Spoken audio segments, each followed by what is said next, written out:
One kid I talked to, first day of his license, he knocked on 200 doors. And now he's got like 17 listings in his first year. I mean, he just day one, he's like, I'm a listing agent. And that guy has a lot of control, of his business. He's not buying leads. He can care less about Zillow and Redfin. The number one thing that millennials want from a real estate agent is a better and thorough explanation of the buying process. That was number one. What up, masters? Welcome to another episode of Path to Mastery, my friends. We have Nope, I'm not going to say it again. I say every week we have a special episode, and this week we have a rock star on the episode. His name's Pat Hiban, and he is the host of the Real Estate Rockstars podcast, which I believe he's at close to 700 episodes. He's just killing it. He's a best-selling book, 6 Steps to 7 Figures. It was on the New York Times bestseller list. He's got a team of close to 50 members.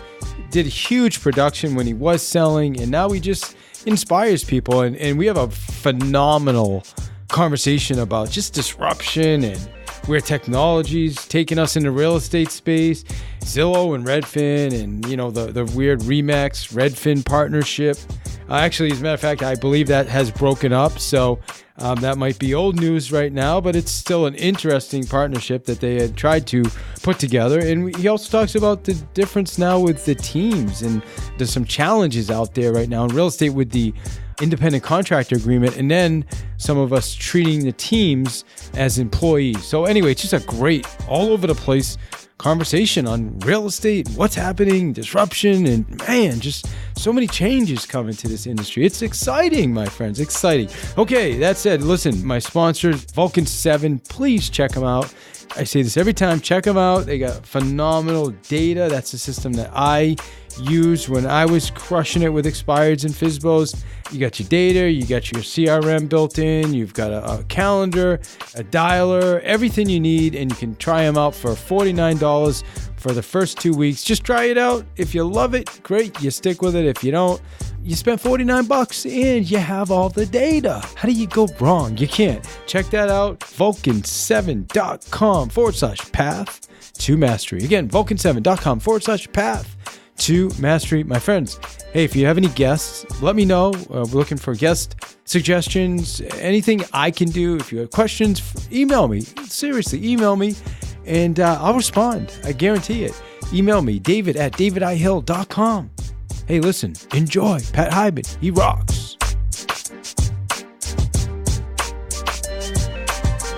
What's up, masters? Welcome to another episode of Path to Mastery. And today we have a special treat for you guys. We are with our friend Pat Hiban today. And Pat, this will be, maybe the third. I don't know if this is the third time on my show, but between the two of us, I think this is our third or fourth time on each other's show, man. So thanks for joining us, first off. My pleasure. I'm looking forward to having you come back on my show, too. Yeah, me too. I love the conversations we have. I know it's funny, the first conversation, I think we were talking about like expireds and stuff and for sale by owners. This time is a lot of new things to talk about, that's for sure. But before we go there, why don't you just kind of tell our listeners who you are? Tell them a little bit about what you do. Well, I had this guy, this young kid come up to me recently at an event, and he said, man, you're old school legit. And I was like, oh, no one's ever called me old school legit before. And I think what he was referring to was that I've been in the real estate game a long time. So the reason I'm old school legit is just because, I got my license in 1987 and was a full-time licensed agent for 28 years or so. Built a big team, had a mortgage company, title company, pretty much you name it in the real estate industry, I did it. Sold everything to my partner in 2010, wrote a book, 6 Steps to 7 Figures, became a New York Times bestseller. Gary Keller was kind enough to write the foreword to it. And then I became a full-time investor. About 4 years ago, I started a podcast called Real Estate Rockstars. And we've had over 800 episodes. And we've created a company called Rebus University, which trains agents online in the comfort of their homes how to sell more houses. That's about it. And that's a lot of stuff, man, for an OG. So that's good Exactly. stuff. You sound like my friend Gary V, man. That's what they call him too, the Yeah. OG. All right. Well, good stuff. Well, hey, listen, like I said, it's always great to have a conversation with you. I was listening to your episode talking about a lot of the changes, man, coming to this industry. I know we talked about this a year ago, but not at this level with Zillow now, with offers, Compass, Redfin, Remax partnering up with Redfin. And there's just so many things going on right now with the technology, right? David, there's more disruptive new technologies, brokerages, sales training things. There's more new things in the real estate sales space than ever before in history, by like 10 times. Man, every day a new brokerage opens up, a new concept opens up, somebody comes out with a new idea. You know, I don't know who's going to win the war, but it's fascinating to watch. Well, I know we're talking at Keller Williams about a lot of the tech companies, and our focus now is more on tech than anything else because we feel like we have to do that in order to compete. But I think Gary's philosophy is there's only really going to be 5 companies that are going to be left. You know, we're kind of in that. I don't know if you've seen the hockey stick. Are you still with Keller Williams, by the way? I forgot to even ask you that. Yeah. I have 8% of a market center in Annapolis, Maryland, but I don't sell. Actually, my license expires at the end of this year, and I'm not going to renew it. I'm not going to take the continuing aid because I don't do anything with it, you know? So leverage, yeah, man. Well, so I mean, you're talking about, you know, if you follow the hockey stick graph that Gary shares all the time, and we're kind of in that phase right now, like the 4th industrial revolution, right? Like where everything's about data, digitalization. So we're kind of in that phase at the bottom right now where, like you said, all these new companies are coming out. There's new CRMs, new tech, new this, new that. But who is going to actually make it to that next phase, you know, that innovation? Like we're at the innovation phase, but who's going to make it up to that next phase where all of a sudden they're going to be a real viable company, right? Are you seeing that? I cannot see, to be honest with you. And I don't know what he meant by only 4 companies. I mean, there's, you know, I think there might be 4 companies that are like big players, right? It's kind of like, big players. The big players, like the big players now, are they going to be the same big players, you know, 5, 8, 10 years from now? It may be completely different out there. Well, it's going to change. It always does, right? It always does. And if you're a real estate company and you're not changing every year, you're not going to make it. You know, I mean, everything happens so fast. And that's exactly why Gary changed. You know, that's why he fired John Davis and brought in a 32-year-old, you know, to run the company, right? You know, I mean, that's just bound to happen. And you're going to have to do stuff like that every single year for the next 5, 7 years, I think, as a real estate company. It's fascinating how many CEOs have been fired in Remax, Century 21, KW, Berkshire Hathaway. They've all had a CEO exchange. Even Zillow's had it. All these people are just shifting, you know, crazy. So I think you're going to continue to see that, and you're going to continue to see a lot of that. I think that narrowing it down to 4 top companies is difficult. You know, I read a statistic recently said 55% of all real estate agents are at a boutique. I don't really see 55% of real estate agents joining a company because it's so easy to get your broker's license. You know what I mean? Anybody could get their broker's license and work out of their house and be their own boss. And I guess the question then becomes to, with the changes with technology and artificial intelligence and everything. I mean, I get the small brokerages, but as the industry evolves so much, and tech's changing, what we did a year ago is pretty much obsolete now, right? How do you compete when all these other tech companies are coming and say, we're going to do the same thing, we're going to give you a high level of service, we're going to do it for a lot less money? So, and before you answer, and don't get me wrong, for the last 8 or 9 years, I've been saying I feel like real estate is going more towards like what happened to the travel industry.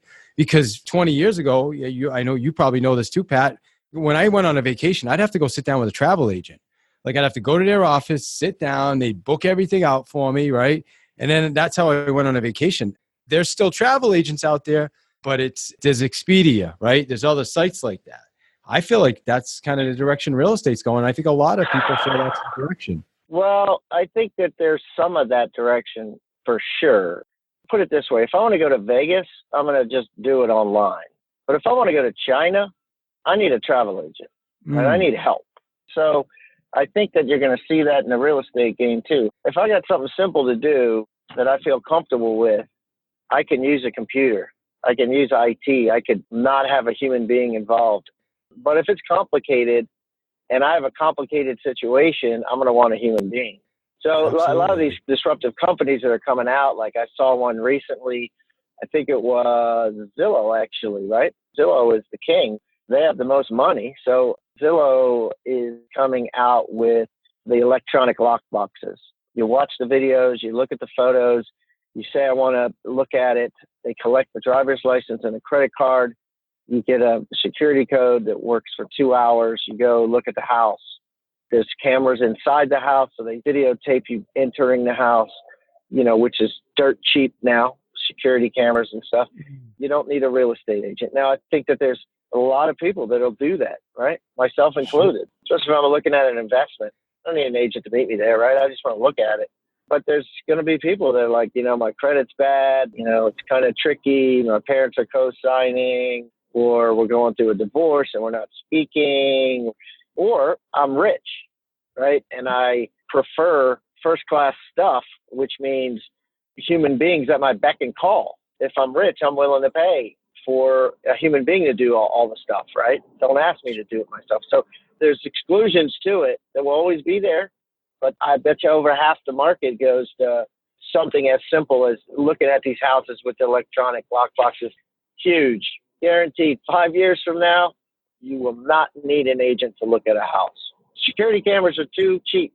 Everything's right there, dude. I mean, think about it. I was in Austin, Texas for South by Southwest Festival. I wanted to rent one of those scooters, and, I used my Uber app to do it. So I just went to Uber app. Instead of calling a car, I called a scooter, that you sit on and ride. But in addition to that, I could have rode a motorcycle, like a moped. So here's a pretty expensive thing, right? A moped. It's worth a couple grand probably. And sure. I can use it by myself without a human being. And I could drive to Oklahoma if I wanted to on this moped with an app. Same thing with Carvana. I want to buy a car. I want to look at it online. Buy a car, they drop it off. I get to ride it for a week. And if I don't like it, they'll come and pick it back up.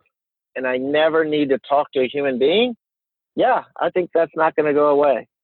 There's going to be at least half where agents' commissions are going to be diminished because they're not needed. But there'll be the other half that they'll be needed and wanted. And those are the people that'll pay for it. Yeah, agreed. And, going back to what you said about Zillow now, being able to put lock boxes on houses, and obviously you're familiar with the iBuyer program. That, in my mind, and maybe I'm behind on this news, but Zillow is a brokerage, right? Zillow's become a real estate brokerage, which is something I know 8 or 9 years ago they said they would never do, but that doesn't matter at this point, right? We actually, as realtors, created that. So now where Zillow is a brokerage, and the reality is, and it's kind of embarrassing to say this, but 8 out of 10 buyers, when they start a home search, where do they go? Zillow. That's the reality. And Zillow did a really good job of capturing that. So what happens when all these agents start going on Zillow or any of these places, right, and putting their houses there, but then in the multiple list, they decide to co-op 50 cents instead of $5,000 or $10,000. Yeah, it's already happening. Redfin's been doing that for years, right? Redfin, they'll find a referral agent or they'll find a college student and they'll say, hey, we'll pay you $100 on a Saturday, go open these 10 doors and get $100. And then we get the 2.5% commission from that transaction, right? For writing the offer for the buyer. Yeah, they give part of that back to the buyer. There's also been companies that have gone out of business doing this. There was Solo Pro, which later became Golden Key, which got a couple $1 million from Lowe's department store because they were going to the whole concept of $100 to write the offer, $250 to show the house, $100 to the home inspector, and then the buyer gets all the difference back. But they ran out of money and they went out of business. So the market's not ready for it yet. Will it be ready in the future? To somebody who can hold out, maybe. We'll see, right? That goes back to that hockey stick that Gary draws out with that place where there's all these companies right now showing up and throwing all these different models out there. Which of these models will actually take off? You know what I mean? Which ones are sustainable? And this happened as well, going back to the internet revolution. Remember when all these new tech companies, these internet companies came out and we're going to do this and we're going to do that. And everybody was investing in all of them. And the majority of them are gone, right? I mean, how many big companies are left now? There's really only 4 or 5 platforms, and there's been hundreds of platforms though. No, I agree. I mean, it's crazy. It'll be fun to watch for sure. So Zillow right now actually probably has the lead over everybody in actually trying to create this platform. I wouldn't say trying. They are creating it because they've already captured the buyer side. Now what they're doing is they're capturing the seller side by doing iBuyer and as you mentioned, lock boxes and these other things, so that now the sellers, it's kind of like Facebook, right? Everybody goes to Facebook and they interact with each other. Otherwise, it doesn't work if people aren't interacting and engaging with each other. So where you have Zillow now that has all the buyers, once they capture the listing side, which is what they're trying to do, they instantly become the largest brokerage. And large by in my guesstimation, and I could be incorrect, but a lot bigger than any of the brokerages that exist right now, maybe all combined. Well, here's the question, because we've talked about this, and this is a great debate. I don't know if Zillow wants to be a brokerage, and I'll tell you why. Because the profit in the real estate transaction is shrinking, and a lot of these brokers aren't making money. You know, you can look at their financials, right, online, these public companies like Remax and some of these companies, the profit is not huge. So what's happening is the question you got to ask is, do they really want to be a brokerage and deal with managing agents, or will they simply just charge 50% for the referral fee instead of 30%? Do you think agents will pay 50% for a bona fide lead that's been followed up by one of their ISAs for a year and a half and is finally ready to go see a house? Would one of your agents pay 50% for that lead? Of course they're going to pay for it. Yeah, especially if they're not going to get anywhere else. And unfortunately, the majority of them aren't going to lead generate, right? Yeah, so then they're going to say, well, then, David could train them, and David could supervise them, and David could recruit them and do all that work for his 50%, and we're happy with that split. But aren't they still a brokerage? That's their model of just referring everything out, but they're still becoming a brokerage. Yeah, that's exactly what Redfin is doing with Remax. What Redfin is doing is they're saying, look, we're getting all these leads because we got the technology, just like Zillow has the technology, right? But we don't have brokers for them. So we're going to give them the Remax. It used to be 35. They cut a deal with Dave Liniger for 30. But I think that deal only lasts like 3 years. 3 years are going to be like, you guys sold 8,000 houses last year through us. Will your agents pay 50%? And the agents are going to be like, absolutely. And then they're going to be like, you know what? Redfin doesn't need to be a brokerage. We'll make more money on our referral fees than we will managing agents. Think about it from a personal perspective. Do you ever send a referral out to Chicago or Baltimore or something and get like a $5,000 check back and go, man, that was the best money I ever made. I didn't have to do anything but make one phone call, right? That's phenomenal. That's essentially what they're doing, right? It's good profit. You mentioned the Remax Redfin partnership or whatever it is. I was thinking about that. I mean, who really benefits from that? Is it Remax or is it Redfin? And I guess if you think what's the real long game? I mean, Remax is really the bigger player, but are they selling out kind of? Because if they start referring all their agents, those referrals, what the end game for Redfin is what we talked about earlier is the data, right? They have access now to all the transactions, to all the clients' information. In my opinion, that's kind of like Redfin's long game. Honestly, and that's what Gary talks about right now. It's like whoever has the most data ends up winning this game in the end. Well, I think they both will have the data and then they'll compete for it somehow. You know what I mean? Like Redfin will have the data, but Remax will have the data too. So that's a good question. I don't know how that pans out. And the question you got to ask yourself, you care, Gary cares, but does the person that's been in business 1 year and probably won't be in business in 10 years really care about the data, being that they're going to do their follow-up, they're going to make their calls, whether they do it or not. They're saying in their head, I'm going to make my calls. So I really don't think that they care. And I think the majority of agents could care less about the data. They're like, I'm not worried about it. Yeah, I agree. I have these conversations. As you know, I'm a team leader on a daily basis, and I'm calling agents, that are doing a good amount of business and they don't even have any idea what I'm talking about. They don't understand why it matters. But the reality is the reason it matters is because people typically buy and sell a house every 5 to 7 years. So you may be focused on this one sale right now, and great, you get the sale. But what ends up happening when Compass owns your database now, and Compass has billions of dollars to market to your clients. And what are you going to do? You're going to show up with a postcard? You know what I mean? And I think those are the conversations that we need to start educating people, because frankly, I think, Pat, most agents don't have any clue. Obviously, the listeners to the podcast know what they're talking about. But, I talked to a lot of agents, and I'll be honest, I mean, a lot of them have no idea what we're talking about right now. It's interesting. This just happened to me a couple of days ago.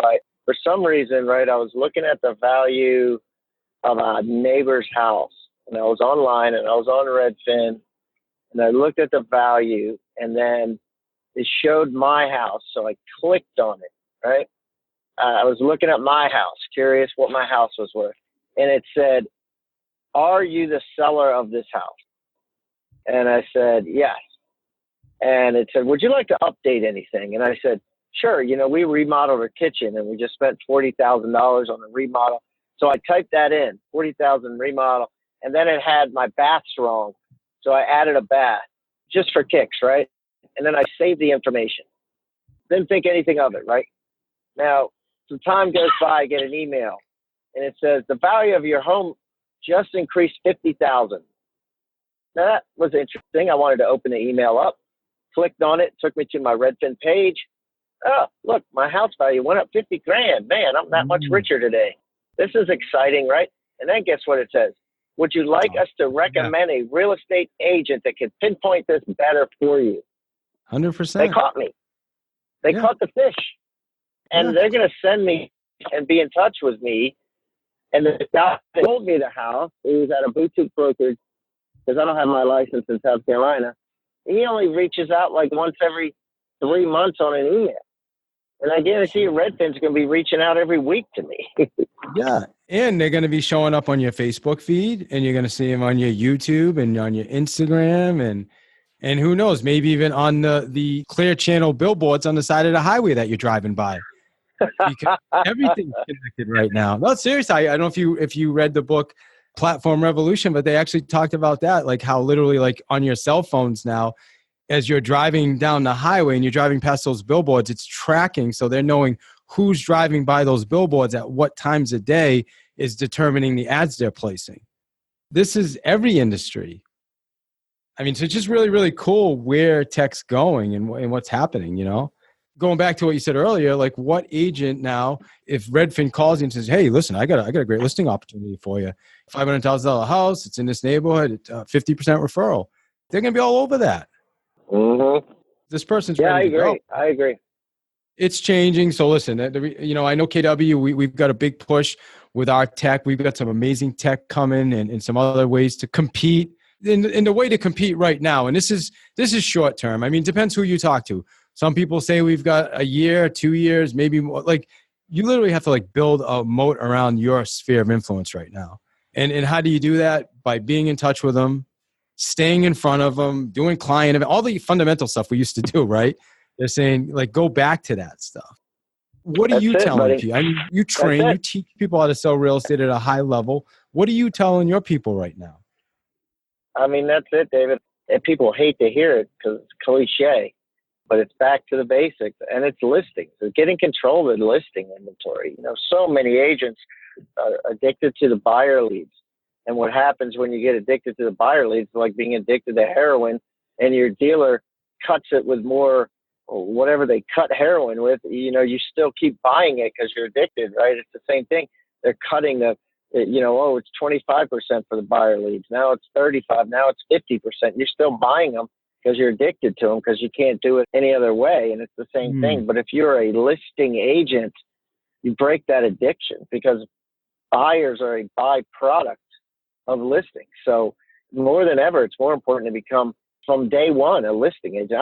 I've had some people on my show that are amazing that are 7 months in the business and never worked a single buyer. Just one kid I talked to, first day of his license, he knocked on 200 doors. Mm. And now he's got like 17 listings in his first year. I mean, he just day one, he's like, I'm a listing agent. And that guy has a lot of control, of his business. He's not buying leads. He can care less about Zillow and Redfin. I'm lucky because when I started in real estate, I joined a team at Keller, and like literally my first day in the office on a Sunday, we talked about this, I think, on our last interview. He had me calling for sale by owners. So I didn't even know there was another way to sell real estate. Like, okay, this is how you sell real estate. You call for sale by owners, And then later on, I learned about expireds, and he told me, call the people you know. Sold 40 houses my first year in a business. It's just like, it's not complicated, but it's getting back to that simple stuff. It hasn't changed. And matter of fact, it's probably 3 times as important now than it was a decade ago. 100%. And what we're telling our agents is, listen, let your clients know about the Zillows, the Redfins, the Compass, because they're going to see it. And we should be educating them so that at least they know what they're dealing with before they see it themselves. And I think that's what a lot of the top agents are doing right now. I was talking to Kenny Kloss, was on a podcast a few months back, and he had said that's what he's doing. He's reaching out to all his clients and talking about those companies, kind of explaining and saying, hey, if you ever want to think about working with them, no problem, but give me a call first and I'll kind of help you, guide you through some of the things and explain some of the things to you. Yeah, no, absolutely. Actually, it was something that came up on your podcast when I was listening with the teams, independent contractor issues or something. Oh, yeah, man. Fascinating. So what's happening is there's been a blend of job descriptions between an agent and an employee. And there's a couple of lawsuits out there now because typically as an independent contractor, you're supposed to work like this. Like a normal independent contractor kind of comes from, the best way to look at it is like a government contractor, right? The U.S. government says, we don't have anybody that does cybersecurity, that builds office buildings that have X amount of cybersecurity. So the walls are super thick, whatever. So rather than creating a construction department at the U.S. government, we're going to subcontract it out to an independent contractor. And what an independent contractor is somebody who does a job that you don't do. So technically, agents are supposed to be independent contractors. And it all started 50, 60 years ago where the broker said, I am a broker and I don't work with buyers and sellers. I just train agents. So I'm going to hire independent contractors who do something that I don't do to do this job.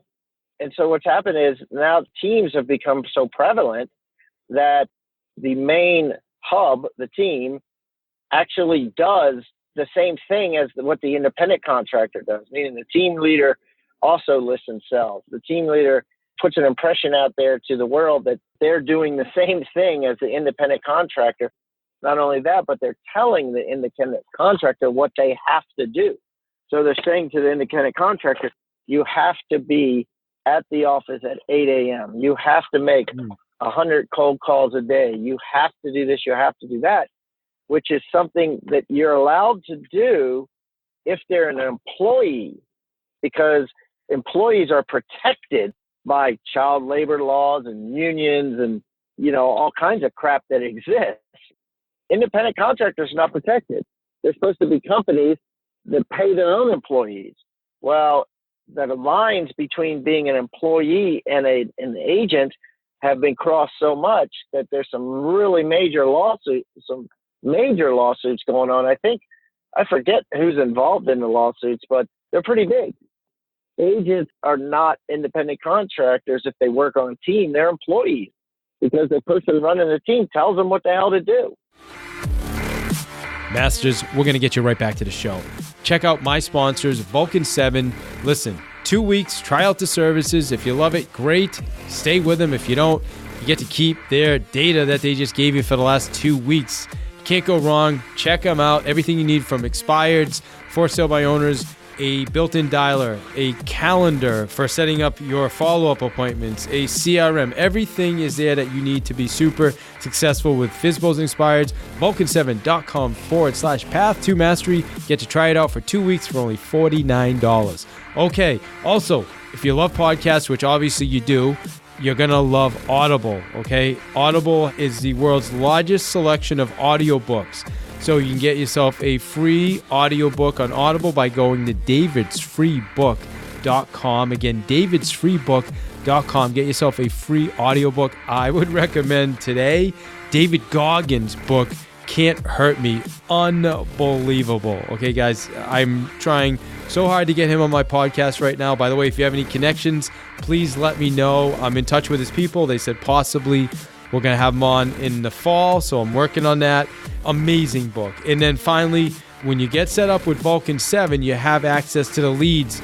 I'm working with the Hergenrother Training Organization, and we're putting together a for-sale by owner and expired training session starting in June. On June 4th, it's going to be 4 weeks, 4 webinar sessions on everything you need for FSBOs and expireds, how to convert, scripts, everything you need. Get that information at listnow.us. Again, listnow.us. Check that out. Guys, thank you again for listening. So appreciate you.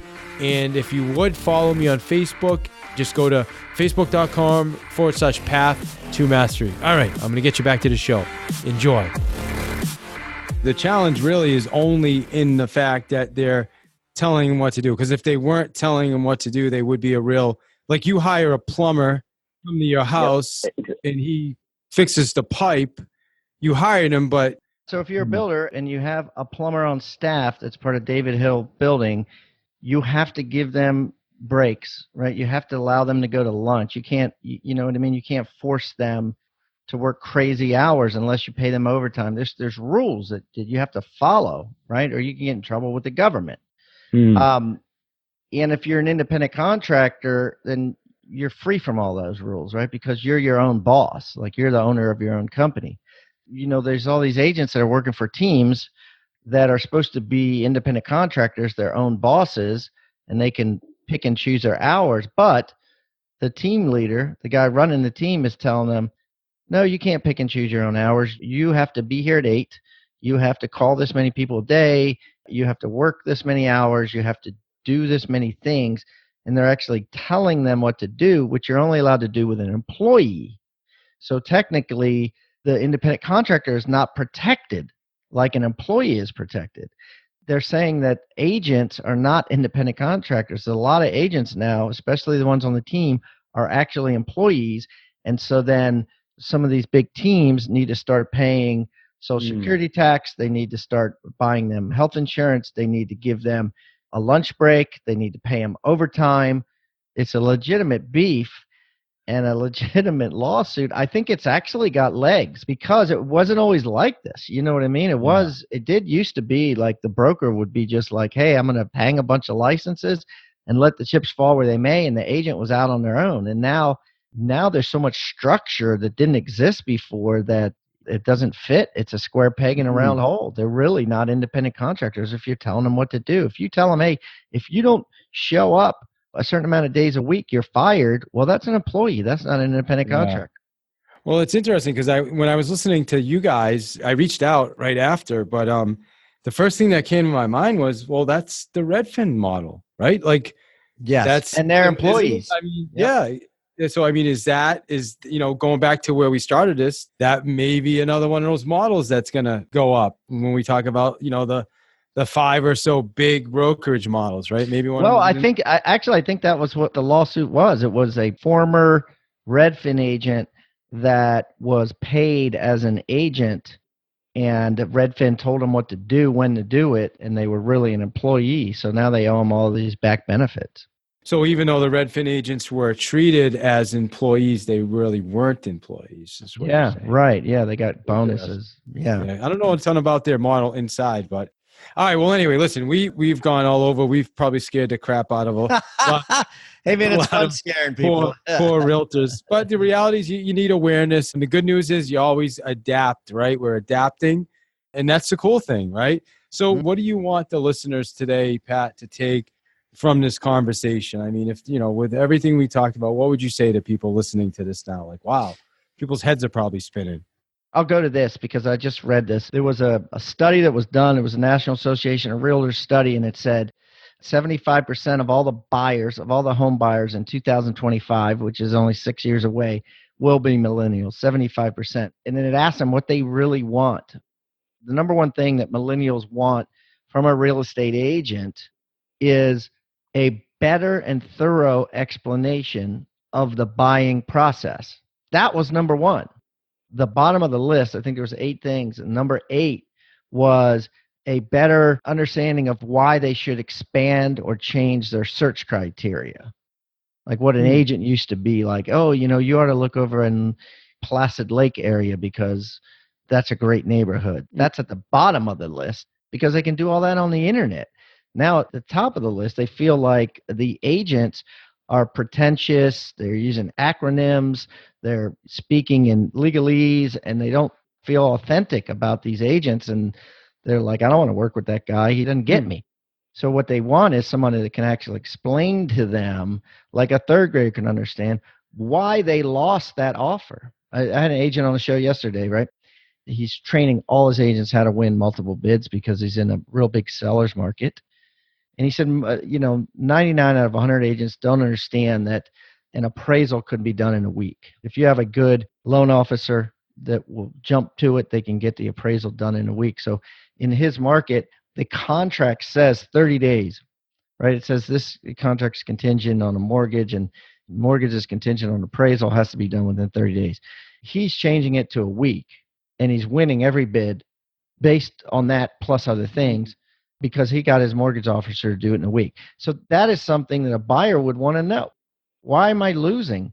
And then he said, well, actually, if you sit and read the contract, your thing says you got to wait 30 days before they know if it's a solid deal or not because of the appraisal. And we're in an ascending market. Well, damn, I didn't know that. If you work with him, he would have told you that. So that's a point as to being better at explaining the buying process. Like agents nowadays, they should understand how ratios work, mortgage ratios. They should understand credit scores. They should be asking people, what is your credit score? And, oh, you're going to have to get this loan with that credit score. Or what are your ratios? Oh, they should be knowing things like that. They should be understanding more and more things about the loan process, more and more things about the contract, because that's going to give them value where things like a lockbox key doesn't give them any value anymore.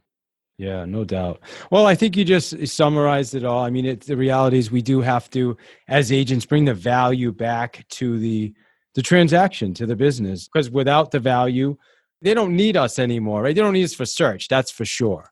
So the only thing they need us for now is for, those types of ideas or suggestions like you talked about, or maybe really hyper local information that they're not going to know from going to a website, and Bingo. That's why the insights and all that stuff is so important right now. So, well, anyway, man, we can go on with this all day. I love the conversation. Fun stuff, yeah.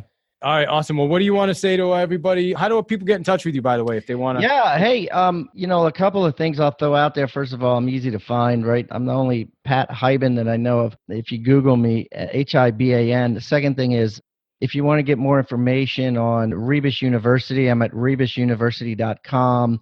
The podcast is Real Estate Rockstars.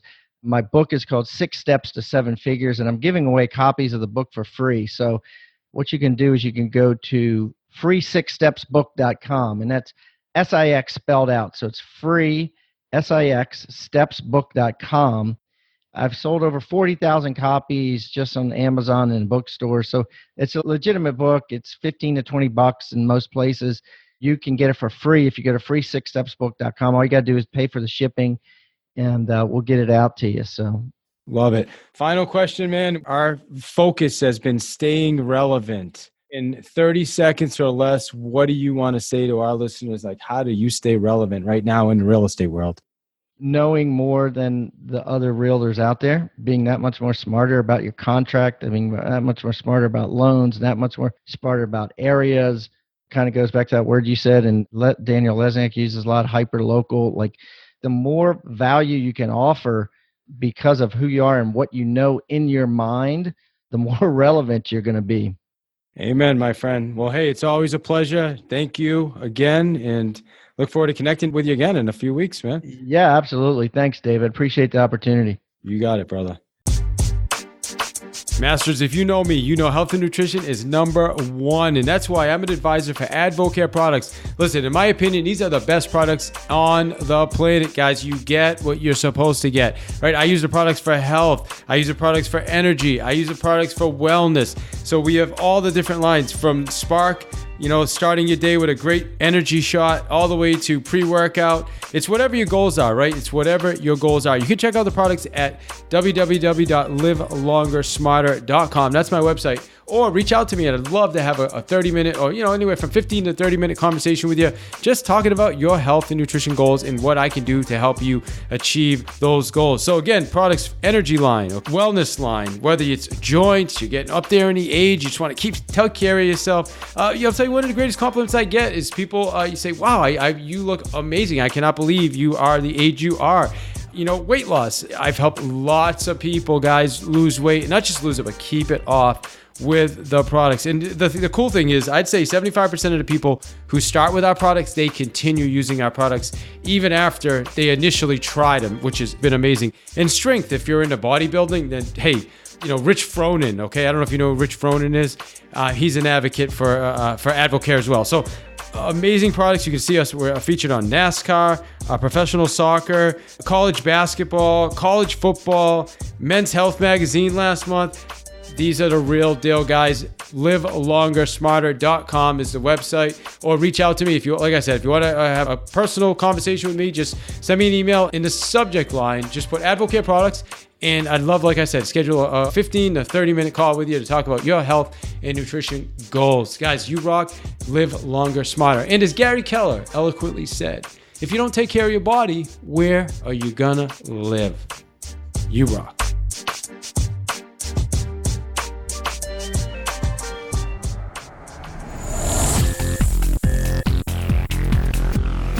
You are listening to One More Sale with your host, David I. Hill, author of the Sales Playbook. Get your copy at www.thesalesplaybook.net.